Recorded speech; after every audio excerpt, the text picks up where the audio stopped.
तो उनके पास काम एक ही बचा है, अपने बेटे को प्रमोट करना। हमारा तो पूरा परिवार बिहार, उनको चिंता अपने परिवार का है, बेटा का, बेटी का।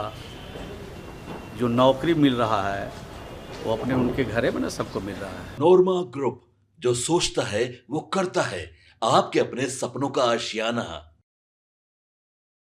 नमस्कार, भारत लाइव देख रहे हैं आप। देखिए, बिहार की सियासत के बारे में अगर बात की जाए तो फिलहाल जो बिहार की सियासत है अभी रुकी रुकी सी लग रही है। तमाम जो राजनीतिक चर्चाएं उठ रही थी वो चारों तरफ से अब बंद हो गई है। जो भी मैसेज इधर से उधर भेजे जा रहे थे और जो सीट शेयरिंग पर बढ़ता हुआ विवाद था उसको कहीं ना कहीं कंट्रोल कर लिया गया है। दिल्ली में जो चुनाव हो रहा है विधानसभा का, और उसके बाद अब बिहार पर सबकी निगाहें तो टिकी है, लेकिन बोलने से कोई सीधे सीधे बच रहा है।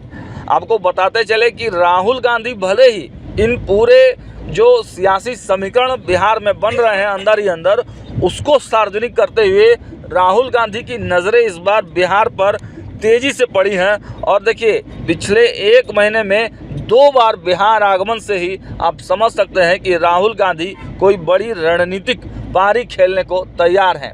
लेकिन इधर जो तेजस्वी यादव हैं, लालू प्रसाद यादव हैं, वह भी नया खेल खेल रहे हैं। ऐसे में देखना यह बड़ा दिलचस्प है कि नीतीश कुमार की रणनीति क्या होगी, क्योंकि नीतीश कुमार जो फॉर्मूला बना रहे हैं, जिस फॉर्मूले पर वो चाह रहे हैं कि चुनाव हो, उस फॉर्मूले पर भारतीय जनता पार्टी तैयार नहीं है। और बाबा ने आपको बताया था कि भारतीय जनता पार्टी ने किस प्रकार 2 फार्मूला दिया है और दोनों ही पर नीतीश कुमार तैयार नहीं है। ऐसे में देखिए, नीतीश कुमार के करीबी मंत्री ने तेजस्वी यादव को एक मैसेज भेज दिया है। क्लियर कट मैसेज है और साफ साफ इस मैसेज से प्रतीत हो रहा है कि नीतीश कुमार एक ऑप्शन तेजस्वी यादव को भी रखे हुए हैं। हालांकि तेजस्वी यादव और नीतीश कुमार के बीच में दूरियां काफ़ी ज़्यादा दिख रही हैं। तेजस्वी यादव लगातार नीतीश कुमार पर हमलावर हैं, नीतीश कुमार के मेंटल हेल्थ पर हमलावर हैं, बिहार में लॉ एंड ऑर्डर के मुद्दे पर हमलावर हैं। लेकिन नीतीश कुमार को देखा जाए तो नीतीश कुमार कुछ भी नहीं बोल रहे हैं। हालांकि उनके मंत्री, उनके प्रवक्ता लगातार प्रहार कर रहे हैं, लेकिन नीतीश कुमार डायरेक्टली कुछ भी तेजस्वी यादव पर बोलने से बचते नज़र आ रहे हैं। हालांकि 2005 के पहले की बात के बारे में वो कई बयान दे चुके हैं। ऐसे स्थिति में जब नीतीश कुमार के करीबी मंत्री का मैसेज आता है और सीधे सीधे तेजस्वी यादव के लिए मैसेज आता है, तो साफ यही प्रतीत होता है कि कुछ इस पूरे बिहार के राजनीति में जो स्थिरता चल रही है, अब कुछ ही दिनों में वो अस्थिर होगी और फिर से चर्चाओं का बाजार गर्म होगा। पहले नीतीश कुमार के जो करीबी मंत्री हैं उनके बयान को सुना है नहीं, नौकरी उनको देना नहीं है, नौकरी देना है तो कुछ ज़मीन ही लिखवा लेना है। तो उनके पास काम एक ही बचा है, अपने बेटे को प्रमोट करना। हमारा तो पूरा परिवार बिहार है, हम पूरे बिहार के लोगों की चिंता करते हैं, हम पूरा परिवार की चिंता करते हैं। उनको चिंता अपने परिवार का है, बेटा का, बेटी का। जो नौकरी मिल रहा है वो अपने उनके घरे में ना सबको मिल रहा है। MP तो उसी घर में बनेगा, MLA तो उसी घर से बनेगा, सरकार में जाने का मौका मिलेगा तो मुख्यमंत्री वही घर से बनेगा, उप मुख्यमंत्री वही घर से बनेगा, मंत्री वही घर से बनेगा। दूसरे के तो चिंता करनी नहीं है, तो जो ठीक ही है, वो तो जो कह रहे हैं वो अच्छा ही बात। नालंदा में कितना असर पड़ेगा?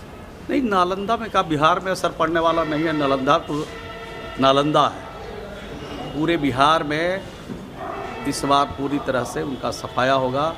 जिस तरह से लोकसभा में चूक से 1-2 सीट ले पाया है, विधानसभा वो भी नहीं ले पाएंगे। धन्यवाद। कोई भी घटना हो रही है या दुर्घटना हुई है, उसकी जांच हो रही है और जांच के बाद ही पता चलेगा कि आखिर इसके कारण क्या है। और जब कारण पता चल जाएगा तो कानून के हिसाब से उनके विरुद्ध सख्त कार्रवाई होगी। सत्ता संरक्षित हत्या है? नहीं, सत्ता संरक्षित तो हत्या नहीं हो रही है। नीतीश कुमार जी का जो राज है वो न्याय के साथ विकास का राज है, कानून का राज स्थापित है। कहीं अगर गड़बड़ी हुई है, कहीं चूक हुई है, उसकी भी जांच होती है, जांच के बाद समीक्षा होती है और समीक्षा के बाद कार्रवाई करते हैं। ये उनके माता पिता की सरकार नहीं है कि सत्ता संरक्षित राज चलेगा। यह यहाँ पर कानून का राज स्थापित है। कोई बड़े से बड़े लोग भी कानून को अपने हाथ में नहीं ले सकते हैं। अगर लेंगे तो उनको विरुद्ध भी सख्त कार्रवाई होगी। तो बढ़ते अपराध को लेकर ज्ञापन भी दिया है? नहीं, ज्ञापन तो देते रहते हैं, उनका काम ही क्या बचा है। उनके पास तो कोई काम है नहीं। काम तो सिर्फ यही है कि तोहमत लगाना, आरोप लगाना।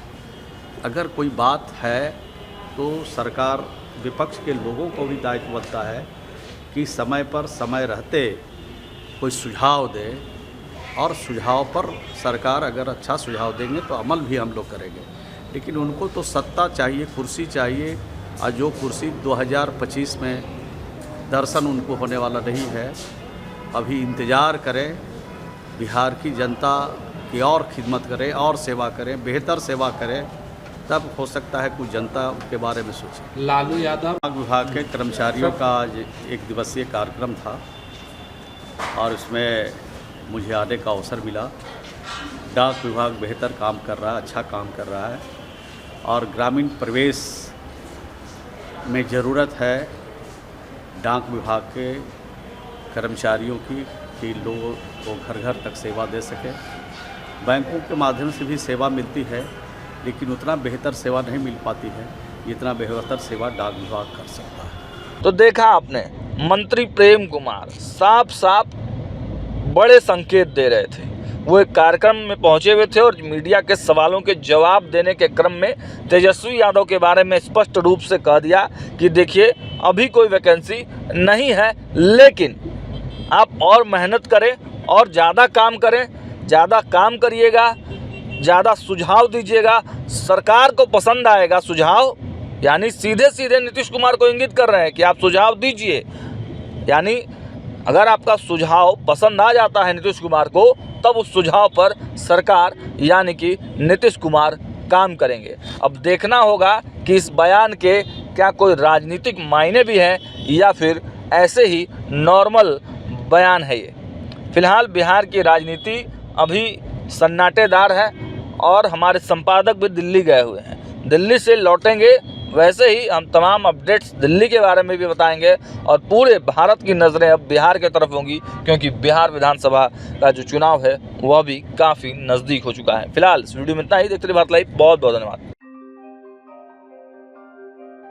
आपके सपनों को हमने सजाया है, ई होम्स पैनोरमा को हमने बनाया है। ई होम्स मेरा एक सपना था जिस पे मैं पिछले 4 साल से काम कर रहा था। हमने जो बनाया है वो सबने है माना। ई होम्स पैनोरमा में हो आपका भी आशियाना। और फाइनली हमने 2021 में इस प्रोजेक्ट को लॉन्च किया। बहुत लोग अप्रिशिएट कर रहे हैं कि पूर्णिया जैसे शहर में, बिहार के, एक तो बिहार की बात करें उसमें भी पूर्णिया जैसे छोटे जगह में इस तरह का लाइफस्टाइल देना, ये सुन के हम लोगों को बहुत अच्छा लगता है। ई होम्स में हमने कुछ और भी किया है, जैसे हम जिस जगह में रह रहे हैं हमारे फैमिली सिक्योर हो, उनको सिक्योरिटी का ध्यान में रखा है। आपकी सुविधा और सुरक्षा आपके लिए खास है, ये आपका विश्वास है। इसमें आर्टिफिशियल इंटेलिजेंस का 7 लेयर सिक्योरिटी का हमने इस्तेमाल किया है। लस ग्रीन कैंपस को बनाया है। यदि हमारा बाउंड्री वाल है तो वो वर्टिकल गार्डन है। ये जितनी भी फैसिलिटी होता है एक इंटरनेशनल टाउनशिप में ई होम्स है, ये हम लोग विश्वास नहीं कर पा रहे हैं। जो भी हमारे मित्र दोस्त या जो भी हमारे बाहर के बाहर आते हैं तो हम लोगों को बहुत अच्छा सुनने को मिलता है और बहुत अच्छा क्रेडिट मिल रहा है। वो सारा हमने सिर्फ एक बिल्डिंग नहीं बनाया, हमें एक बहुत अच्छा लाइफस्टाइल दिया ई होम्स में, और मेरा एक सपना था जिसको मैं आज फुलफिल होते हुए देख पा रहा हूँ। ये आपका आवास है। ई होम्स पैनोरमा में अब आपका निवास है। E homes Panorama, luxurious lifestyle redefined. Panorama group, जो सोचता है वो करता है। अगर ये वीडियो पसंद आई और वह बिहार के राजनीति और बिहारियत से सरोकार रखेनी तो सब्सक्राइब बटन दबा के चैनल के सब्सक्राइब कर ली। ओजे एगो घंटी बा, ओकरा बटन दबा देला से कुल सटीक और मारक खबर रुआ मुफ्त में मिल जाई। अगर रुआ पत्रकारिता के हमनी के नया प्रयोग में सहयोग कर चाहतानी तो ज्वाइन बटन दबा दी। पेटीएम नंबर नोट कर ली 9386816700।